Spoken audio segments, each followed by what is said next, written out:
Muito obrigado, Sr. Presidente. Sr. Ministro, Estado de Estado, Senhoras e Senhores Deputados. Sr. Ministro, o tempo, nós sabemos todos isto que eu vou agora dizer, mas é um facto. O tempo que vivemos é um tempo realmente excepcional e em tempos excepcionais temos de ter decisores, ministros, secretários de Estado, responsáveis por instituições do Estado com capacidade de decisão e capacidade de antecipação da realidade. É isto que se exige a um governo neste momento. Muito mais quando falamos de uma realidade inesperada, que nos traz uma crise com uma dimensão ainda muito imprevisível e com consequências brutais na vida dos trabalhadores e das empresas. Esta crise económica e social exige uma ação efetiva do Governo.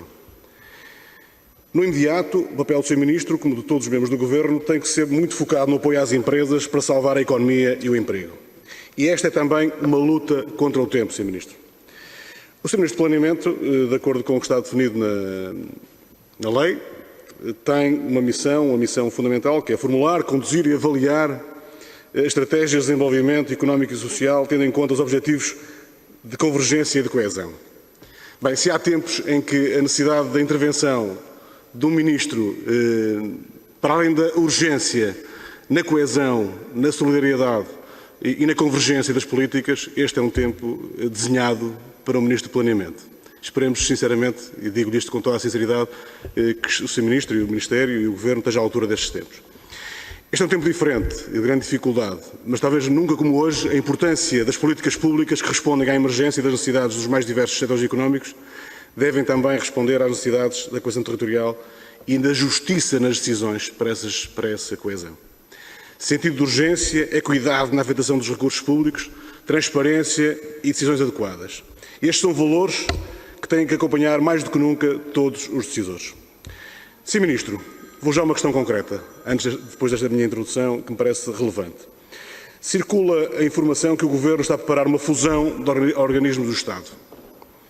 Presumo que estes organismos e instituições do Estado estejam a trabalhar neste momento intensamente para combater a pandemia. Portanto, todo o Estado, o que nós presumimos e esperamos, é que estejam intensamente a trabalhar naquilo que é a urgência e a emergência que se vive hoje no país e no mundo. A pergunta que eu lhe faço é muito simples, não tenho mesmo informação para além desta, é uma pergunta sincera. Pode dizer-nos se é verdade que o Governo está a preparar estas alterações por decreto? E, se a resposta for afirmativa, o que é que está em causa? Que instituições? O Banco de Fomento? A IFD? Não sei. Não quero atrever-me a dizer mais nomes, mas o IAPMEI? Não sei. Que instituições estão aqui em causa? No meio de uma emergência, a prioridade é tratar de temas que têm necessariamente implicações no funcionamento e na resposta das instituições. Penso que é isto que é a urgência. Mas se a resposta for afirmativa a esta pergunta que eu coloquei, o que é que se pretende com essas alterações, fusões das instituições? E se a resposta for afirmativa, quando é que prevê o Governo trazer a discussão ao Parlamento? Ou vai fazer tudo à margem do Parlamento? Fica a pergunta, Sr. Ministro, se a resposta for negativa, o assunto fica resolvido numa única frase. Se for positiva, eu gostaria que explorasse um pouco mais esse tema, porque é da máxima importância, quando falamos de instituições que têm, como eu disse, uma importância vital neste momento da relação com as empresas, com a economia, com o país, e todos temos de estar focados naquilo que é urgente. Se o discurso é de urgência, é urgência que temos que fazer. Sr. Ministro, no combate à crise económica provocada pela pandemia, o Governo avançou com linhas de crédito com garantia do Estado e que seriam operacionalizadas pelo sistema bancário, nos termos de protocolos previamente definidos pelo Estado. Bem, há aqui matérias que eu vou colocar que têm a ver com o Sr. Ministério, com o Ministério da Economia, mas são matérias transversais, que, aliás, o Sr. Ministro até respondeu de uma forma muito direta na entrevista que deu recentemente à Renascença e ao público e, portanto, falou sobre esses temas todos. O Sr. Ministro tem consciência que estas linhas de crédito são insuficientes para apoiar às empresas? Não acha que as linhas criadas até hoje pelo Governo são insuficientes? Nós já colocamos esta questão várias vezes, já coloquei esta questão ao Sr. Ministro das Finanças, ao Sr. Ministro da Economia, não há momento nenhum que não colocamos, e a verdade é que não há uma resposta para esta questão. Ainda ontem, na audição que o Sr. Presidente do IAPMEI, ele referiu que estes 6,2 mil milhões de euros estavam já todos colocados, mas, inclusivamente, só 28% do crédito aprovado chegou às empresas. Neste momento, nem sequer há aqui alguma coisa que tem que ser resolvida, porque, na verdade, a totalidade foi utilizada, mas nem todo chegou às empresas.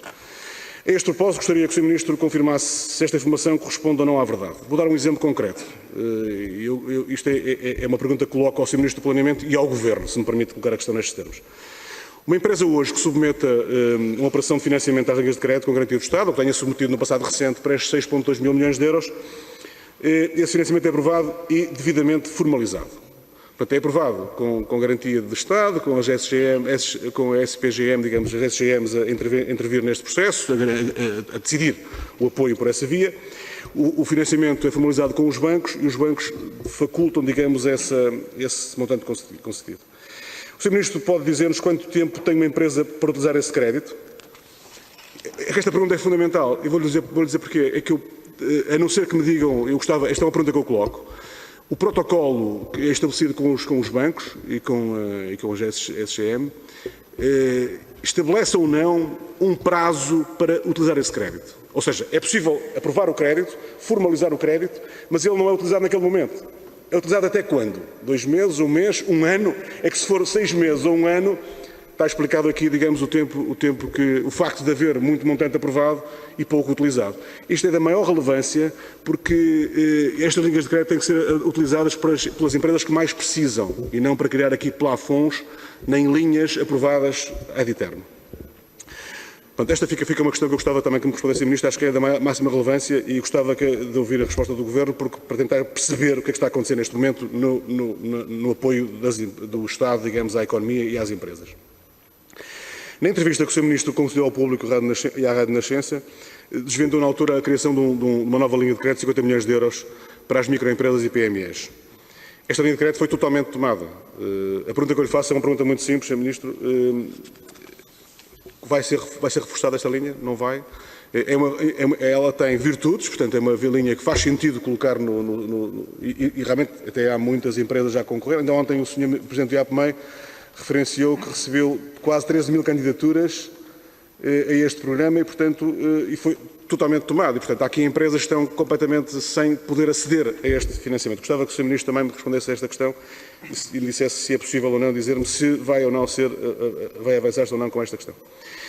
Na mesma entrevista que o Sr. Ministro deu à Renascença Público, referiu que o modelo de resposta à crise vai ser diferente do que foi usado na crise anterior, que assenta no impulso do crescimento, nos estímulos económicos para que possa surtir efeito o mais depressa possível. Bem, Sr. Ministro, não há ninguém aqui nesta sala, julgo eu, nesta Comissão, a ouvir-nos em casa, que não esteja de acordo com esta formulação. Portanto, nós estamos de acordo que se houver impulso ao crescimento, esse é o caminho. E estamos de acordo com isso, não tenho disso nenhuma dúvida. Agora, a questão vai responder-me a seguir. Acho que foi isso que disse. Que assenta no impulso do crescimento, nos estímulos económicos para que possa surtir efeito o mais depressa possível. Estamos de acordo que se houver esta crise, impulsos económicos, não há ninguém aqui que não queira. Agora, a questão fundamental não é explanação, não é a formulação de um princípio, de uma ideia. O que está aqui em causa é se o Governo é capaz ou não de responder a essas necessidades e de que forma é que o vai fazer. Não é? Este é que é o ponto. O que está em causa é como, com que meios e qual a intensidade desses meios. E esse é que é o ponto. E as questões fundamentais que têm acontecido mais recentemente nos apoios à economia têm muito a ver com esta questão. Sr. Ministro, muito obrigado, Sr. Deputado. Vou terminar muito rapidamente para colocar uma questão que tem a ver com o Portugal 2020, Sr. Ministro. Sr. Presidente, se me desse mais aqui 30 segundos, eu já terminaria. Pedi-lhe que abreviasse, por favor. Muito bem. Na reprogramação do Portugal 2020, que parece que está também em curso neste momento, precisamos de algumas clarificações e algum esclarecimento. Temos também, Sr. Ministro, se a reprogramação do Portugal 2020, que está em curso, prevê ou não prevê transferências de montantes entre as regiões mais desfavorecidas, Norte, Centro, Alentejo e Açores, para as restantes regiões que beneficiam deste tipo de políticas. Caso esteja previsto, que montantes, de que forma são aplicadas nas regiões? É que o país está mesmo farto que o discurso da coesão territorial da luta contra as assimetrias, termino, Sr. Presidente, não coincida com a realidade das políticas públicas seguidas. Sr. Ministro, esta é uma questão que lhe coloco. Tenho aqui mais questões, mas realmente o tempo terminou. Obrigado. Muito obrigado, Sr. Deputado.